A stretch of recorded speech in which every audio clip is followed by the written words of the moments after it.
Hey everybody, it's Matt Johnson here. We are back with another episode of the Team Building Podcast. We are back with Jeff Cohn. We've got an amazing guest today. We're going to go super deep on leverage and running a team within a brokerage and all that good stuff, and especially getting into how you can help other people leverage you and how you can get better at leveraging yourself out of the parts of the business that don't make sense to you, as well as just how to run a high-level team leading by example. So regardless of whether your business is a team within a brokerage, someone else's brokerage, regardless of whether, like Eric Pearson, who we recently interviewed, you're running a brokerage and then you have your old team still running within that you've turned over to somebody else. I mean, there's all kinds of scenarios that play out, but like our special guest will point out, it's all a business and you run it like a business. So we're going to get deep into that. So first of all, Jeff Cohn. Jeff, what's up? Hey, how's it going? what's going on, Matt and Greg? Hey, I'm super excited today about this podcast. Greg probably doesn't know this, but he was my secret hero for years. I wanted to know who was crushing it across the country, and Greg Harrelson's name kept coming up. Greg Harrelson, Greg Harrelson. I'm like, who is this guy? And at the time, this is a couple of years back, he was doing over 1,000 deals a year, always one of the top guys in the country. And a good friend of mine, Frank Klesitz, who I went to college with, who's the owner of Viral Marketing, getviral.com. A little plug there for him.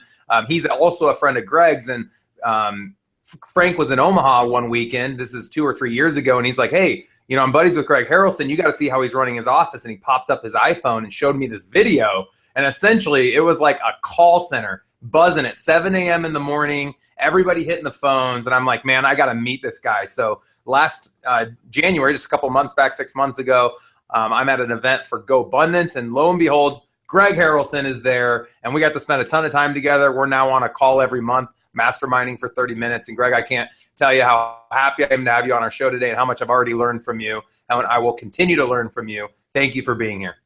Man, I appreciate you saying that, and that's you said a lot, and I really appreciate that, and I think you probably know I've got a mutual respect for all the things that you've done, and you and I think alike, and we think different, and that's one of the things that I'm really having a lot of fun with in masterminding with you, because you and I have no problem debating, arguing, and then ending the call with like knowing we both got something out of it. So. Yep. Pretty cool. And maybe that'll happen today too. Who knows? I hope it does. Awesome, Jeff will be throwing his monster against the wall and kicking. Now I'm doing a green tea. Oh, all right. All right. So let's. Jeff, where do you want to start? You want to start with maybe covering the Greg? Help us clarify, like exactly what your business looks like, how the team fits into the brokerage, and just clarify that for everyone so they understand where you're coming from. You know, and my biggest thing, Matt and Greg, would be for Greg to share his path, because there's a lot of agents out there that are in a similar place where I am. You know, maybe you have a team of 10 or 20 or 50, and you're kind of deciding, hey, should I go open a brokerage? You know, we talked about this with our last guest a couple of weeks ago, Matt. Do you open up a brokerage, and then do you lose your team identity? And one of the things that I've noticed Greg's done a really good job at is he started a brokerage, but he didn't change the way he ran his team. He just changed the name, but it's still a team. So Greg, maybe talk to us about when you were an individual agent working under someone else's brokerage, and how you transition into owning your own brokerage, but not losing that team leader identity. Okay, great. Yeah, you know, it's a great place to start, I think. So about 24 years ago, I got into real estate, but I got into real estate. My dad was a real estate agent with RE/MAX, doing maybe 40 transactions a year.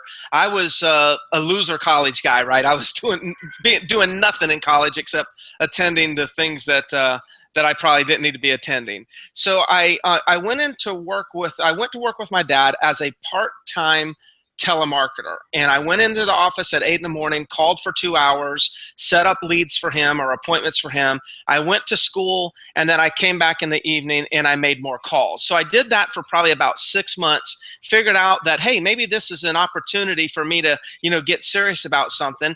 I ended up quitting school, going to work full time for my dad, continuing to prospect. So for the first year of my of my real estate career, all I really was a kind of like a telemarketer. I was a cold caller. I eventually worked my way into expireds and FSBOs and rentbos and, you know, all the various things that, you know, that you can call. And I noticed that my dad was doing very well. Like he goes from 40 deals to 60 deals and 90 deals. And next thing you know, him and I are kind of like a team, and my mom is the assistant. And then we start doing 120 deals, and, you know, things just started progressing. And then it dawned on me, it's like, man, there's a tremendous opportunity here. Now, for those people that maybe are a little bit contact challenged, one of the advantages that I would say that I have over most people when it comes to entering into business is because I was prospecting from 8 to 10, and in the evening, those are the hours that you never find real estate agents in their office. Okay, so the significance of this is I was never exposed to what the real estate industry actually really looked like. From a naive perspective, I actually assumed that, no one was in the office at 10 because they were going to be prospecting during the day, and I was just doing it in the morning because that's what my schedule demanded. I was kind of like real dumb and oblivious to the fact of like it was normal. So for my first year, what was normal to me was 3 to 4 hours of prospecting every day. Okay. Now with that, now we have lead flow. Okay, because we've got listing lead flow, and so my dad and I said, hey, look, let's add a listing partner, a listing agent to help with all of the excessive leads. Now what I did is I started prospecting, and that person started prospecting right next to me, and then all of a sudden now we start generating that many more listings. And now we're getting, instead of the 100 deal, now we're in 200, 300 deals in that type of range, right? Eventually it comes out to around the end of 2004, closed 484 transactions. And it was at that time that I said, you know what? Setting a goal to do more deals was no longer anything that inspired me. I sometimes I say I was bored, but I don't think I was bored. I think I was just looking for something bigger, and it wasn't inspiring. So at that point, it was my dad and I think my mom, my mom used to quit once a month because my dad and I would do something stupid and she would quit. So I assume she was still with us at that time. But for the most part, we had a few assistants and a buyer's agent and a listing agent. Well, when I decided at that point I was no longer going to be a team, I was kind of running the team and my dad was a negotiator and doing reductions. Well, I said, I'm going to open up a company and I'm going to take my listing agent and he's just going to be an agent for my company.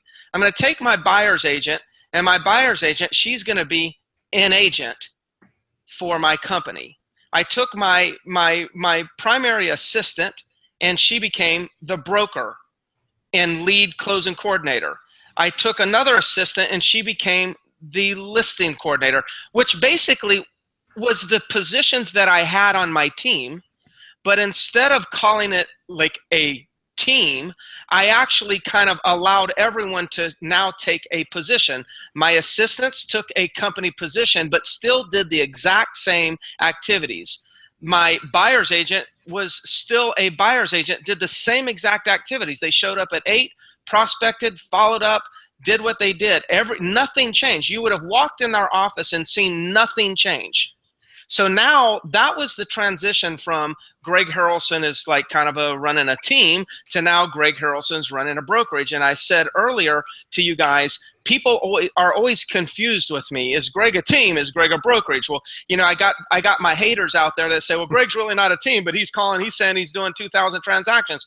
You call it what you want to call it. We all are running a business. The team and the brokerage conversation is just ego-based, somebody wanting to be right and somebody want to make someone else wrong. What we are is we're business people running businesses. So if you came to my office today, what you would see is 40 people in the office at 7:45 in the morning, on the phones at 8 o'clock in the morning. It would look the exact same way today as it did when I was technically a team, quote unquote. Nothing changed. I'm the leader. I come in and I think, I'm the forward thinker who's telling these guys, hey, this is where the opportunity is. I'm setting up all the systems. I'm creating lead channels. We're routing those leads to these agents, and they're out there working in the streets, closing them down, and coming back the next day, taking more leads and going from there. So I'm still funneling leads to them, as well as I'm their coach, teaching them how to prospect, for 3 hours a day, just like we did when I was the mega team or whatever it may call. So for those listening, why did you transition from the team to the brokerage? And I know it's ran the same way, but obviously legally it's different. You own a brokerage now. You have the responsibility and jurisdiction over all these agents, whereas before you could have put that jurisdiction and responsibility on somebody else's shoulders. So profitability had to have been one of the reasons, but my guess for you was control. But why don't you answer the question? Yeah, well, so, and I think the question is why did I make the transition? Yep. Yeah. So what I did is my passion is in developing talent. Okay. And one of the goals that I have is I want to create 30 millionaires. And I think when in order to create millionaires, I think I need to, help other individuals develop and grow into whatever they want to grow into, and not necessarily grow into what Greg wants them to grow into. So it's like it wasn't necessarily, oh great, this is the most profitable way, even though I think it was the most profitable way. That wasn't really the underlying motivation. The motivation was, I enjoy waking up and developing talent and watching other people cross the finish line before me. I actually enjoy seeing other people win probably more than I enjoy winning myself. Now, anybody that knows me knows I don't like to lose, but what I really am passionate about is knowing that I played a role in somebody else winning. Why did you have to become a broker to do that? You could have done that as a team leader.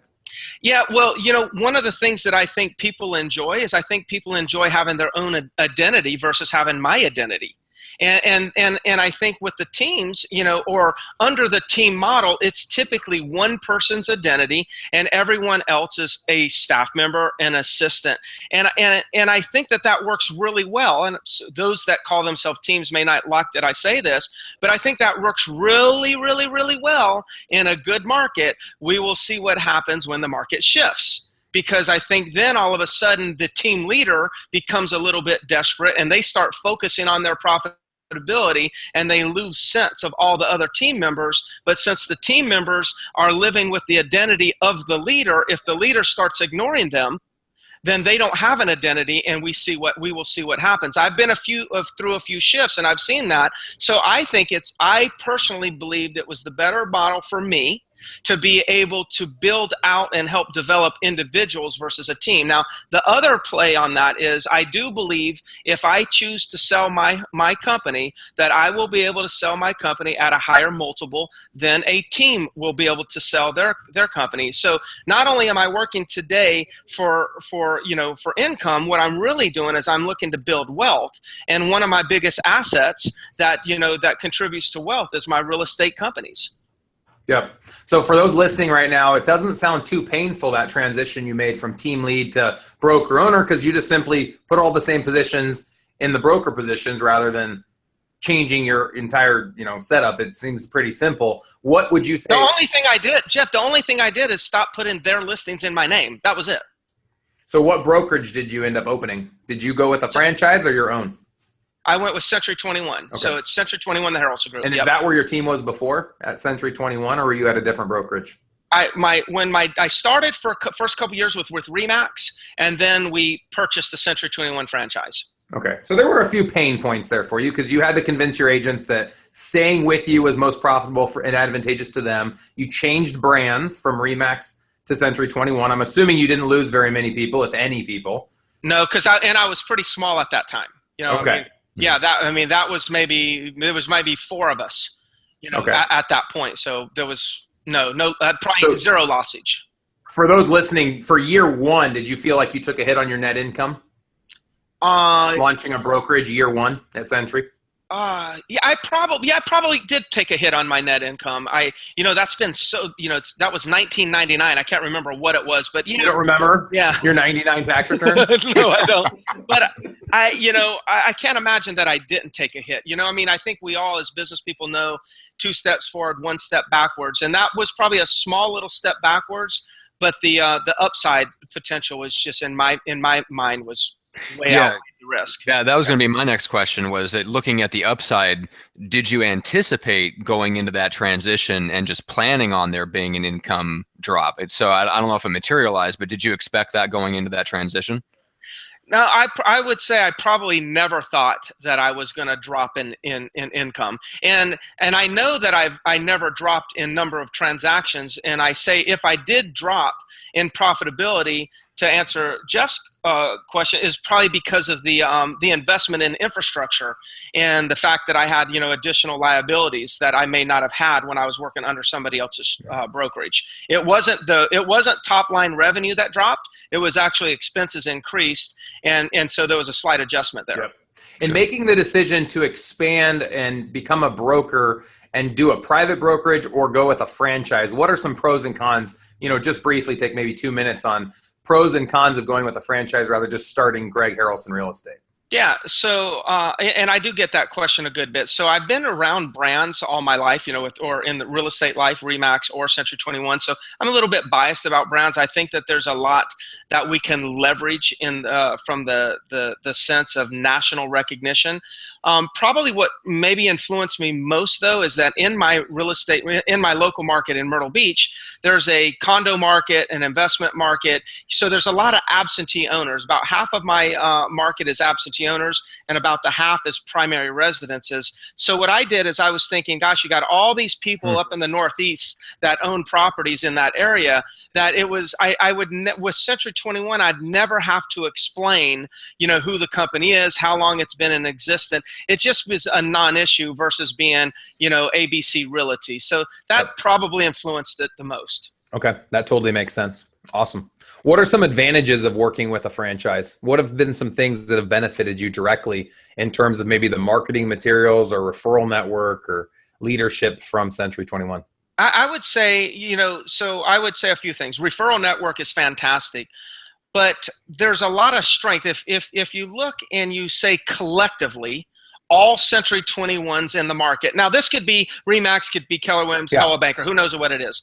But if you look collectively and you look at all the transactions that are being done by each national brand, and you compare that to each independent, you'll see that the national brands typically are way outselling any independent. Now, if you listen to me carefully, you would say, I just said all Century 21s versus one independent, which I did say that. But if you are one independent and you got to compete against all Century 21s, our numbers are going to rock. There's no question about it. Again, that could be any franchise in any market. Usually the numbers are going to indicate that. So if you're a data guy and you like to use data as a selling proposition, that's a data point that's going to be very compelling. Awesome. So tell us a little bit more, Greg, about the culture that you've created. I think that's one of the things that struck me the most when we've talked about, your expectations for agents that work within your office and their activities. You talked a little bit before about how your download, if you will, your first year in the business was making calls for your dad and, essentially running the telemarketing wing or internal sales agent wing of his business 4 hours a day. I look at my own market here in Omaha. I don't personally know an agent that prospects for 4 hours a day in Omaha, Nebraska. So I guess first off, why were you that way? Why did you think that was the expectation getting into real estate? And how have you continued that over, you said last, 25 years that you've been in the business? So early on, well, first of all, remember, I came in as a telemarketer for my dad. Okay. So he told me, this is what you got to do, son. I said, okay, Dad, I'll do it. Right. I did that for a year. A habit was formed. I then met Mike Ferry. And I got extremely involved, and still today I'm still involved with the Mike Ferry organization. So I ended up kind of falling into the Mike Ferry program, and which we all know that follow any coaches. We know that he's very prospecting based, and definitely says 3 to 4 hours of prospecting every day. So it fit my personality. And so because I got into the business and I started by making calls, and I've making call for multiple hours. About an hour or about a year after I got into the business, I met Mike Ferry. And when I got involved with the Mike Ferry organization, what was interesting is he was all prospecting based. So I was kind of brought in and told that I needed to prospect. And then all of a sudden I find myself with the Mike Ferry organization, and that's all they were preaching. You got to, make calls and prospect and centers of influence. So, and I'm still involved today with Mike Ferry. So my entire career has been has been kind of in an environment where prospecting is the normal. So to me, prospecting is normal. And so when it comes to, expectations, I mean, we know that when you're leading real estate agents, I mean, agents technically are independent, contractors, and they can do what they want. But when I hire people, or when I recruit people into the company, what I'm really looking for is I'm looking for three things. I love disc analysis and whatnot, but I really don't rely too much on that stuff. What I'm looking for is three things. I'm looking for, does this person have a desire to succeed? I mean, I want somebody that wants to win, that has a desire to succeed. Like when they play Monopoly with their friends, they're probably going to get in an argument. Right.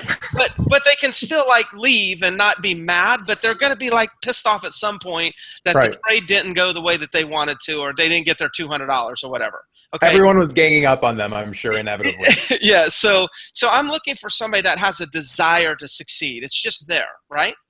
Then the second thing I'm looking for is somebody that will commit to structure. I believe that everything can be systematized, and I think that if we work systems and we optimize systems, we work those optimized systems, then we're going to be very effective at whatever we do. So I'm looking for somebody who will follow structure. And then the third thing that I'm looking for is somebody who's coachable. So if they have a desire, if they'll follow the system and they're coachable, I want them. Okay, so that's very important, that I bring people into our culture that already have those things. Now, people ask, well, how do you know if they have them? I just talk to them and I ask them questions, and then I just kind of have you just kind of get a sense for where they stand. Can you tell me a time where you've ever actually had a coach or a mentor? And, questions like that, and just bring that stuff out. So sure. I'm being very selective at who I allow to enter into our environment. And then when I do bring them in, I actually show them what everyone does. So, I don't hire somebody, or I don't recruit somebody in an office. I may talk to them in an office at some point, but then I eventually will take them, show them what everyone else is doing. I'll show them at 8 o'clock, look at how these people are making calls. And at that point, they'll sit there and shadow the company for a couple days. And then after a couple days, they can tell me whether or not we are the right fit for them. So I'm actually not looking to interview people to come to my company. I'm looking for opportunities for people to interview me to determine if I'm the right leader for them. So I'm flipping the script. I'm not recruiting people. I'm not interviewing people. I'm looking for people to interview me. And if I pass the test and they come to work here, then that means that they're accepting everything about our environment and everything about our culture. So we have high retention, and our people stay for a very long time. They're choosing to be here. I'm not choosing them. That's awesome. How do you get the message out to agents in your area about Greg Harrelson and what it's like in your environment? Because obviously I've seen that video. I'm going to soon come and visit in person, but sure. It's an awesome environment. I think of Boiler Room or Wolf on Wall Street, and sure. You guys just are hitting it, men and women on the phones crushing it. How do you show everybody that? I mean, is there a video out there that people can see? Is there online training? How are you getting that message out? I think the message is getting out because of the per agent production that's in my office. I mean, our per agent production is very high compared to, and you have high PPP also. So I know you understand this. It's very high, not only just in our market, amongst the whole country. It's probably amongst the highest, that are out there. So I think the results speak for themselves. And I have so many cases where, I've got a guy that's been in the business. I think he's today's the 9th month. So he just started in January, just licensed in December, and he's already taken 45 to 50 listings and made 30 sales. And this is new licensee. Awesome. He's a product of the environment.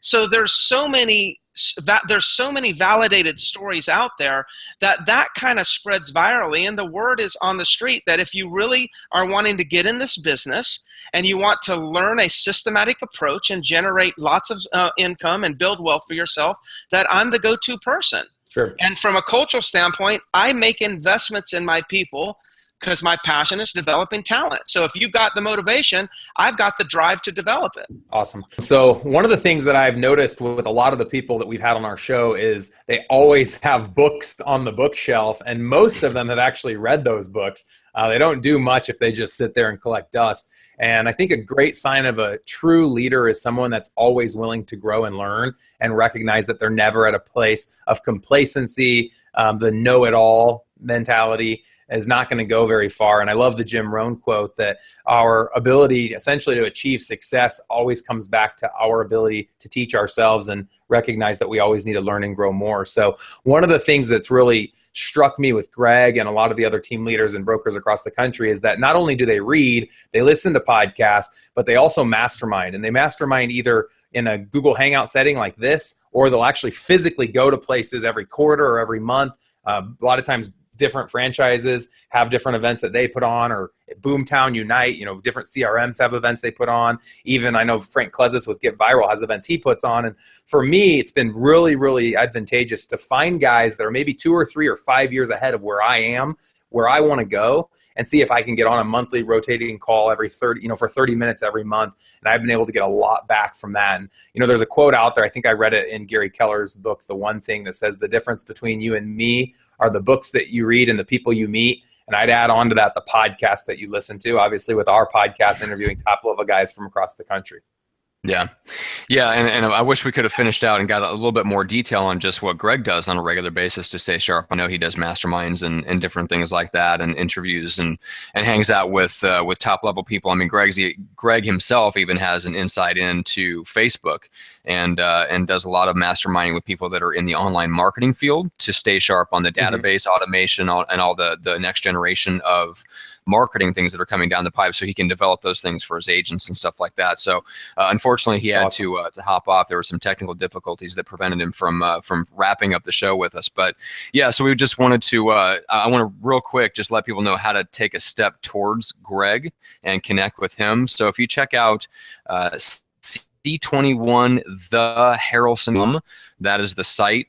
So Greg is in Myrtle Beach. So if you have, like he said, it's there's a pretty good mix of secondary and investment homes. So there's a lot of potential for referrals to come to him. So keep an eye out if you have clients that are moving to Myrtle Beach, or somebody that's looking for an investment property where Myrtle Beach might be an ideal location for them. Make sure to send any referrals Greg's way and over to his team. And then he also runs something called the Harrelson Hangout. He's been doing a little bit of that with Frank over at Viral Marketing, who we briefly mentioned. So he's done some hangouts. You can find those on YouTube. And so those are the best ways to kind of take a step towards Greg and connect with him. Say that website again. You glitched out for a second, Matt. C21 Greg Harrelson. 21theharrelsongroup.com. Okay. Yeah. All right. So let's talk about the just real briefly. What's the latest on the team building workshops? The workshops continue to gain momentum, and we're continually bringing up our game to the next level. For $3,000, you can fly into Omaha and spend a whole Monday with us. The idea of the workshop is to download everything we've learned by running our top team over the last 5 years. So you actually get access to our Google Drive, which is like our Dropbox account, has all of our intellectual property in it. You don't only get access to that the day of the event, or we can even give it to you prior to the event, but for life. As we continue to grow our database and add more content, we'll update you on a private Facebook page so you know what new content we've added to that drive. And so you're going to not only have access to us for an entire day, we're going to download our systems to you, you're going to have access to our Google Drive, and you're going to have access to a private Facebook page that only consists of other individuals that have come to our workshop. There's about over 100 people right now in that community. And so it's a great time. It's a great networking event. We bring in a lot of high-level agents and brokers from across the country. And we have events through the end of the year, October, November, and December. There's dates online. Go out to EliteRealEstateSystems.com and click on workshops, and you can see all the more information about that. We also can sell just the database if you're interested in just the Google Drive for $1,000, and that would give you $1,000 off on a future workshop if you decided 6 months down the road or 2 months down the road that you wanted to come to the team building workshop. Cool. All right, guys. Well, that's going to do it for this episode of the Team Building Podcast. I know we'll bring Greg back for round two to go deeper into some of the aspects of leverage that we didn't get a chance to really cover with him today, because we can go super deep on that stuff. And I know it's content that'll be amazingly useful and helpful to anyone that's in a team leader, team owner, or broker position. And so we'll schedule that for like a month or two or 4 to 6 weeks out, and that way you get that content as well. So until the next time that the Team Building Podcast comes out, we do a couple of different episodes every month, like the operations and the agent coaching episodes. But the ones here with Jeff are the super high level discussions that are meant for you, the team leader, team owner, broker, whatever the case is, to help take your business to the next level and really build a dominant real estate business in your market. And so keep an eye out for those 2 episodes where specific masterminds with Jeff and another high level guy or gal from around the country. So until the next one of those, guys, thank you so much for watching and listening. We appreciate it.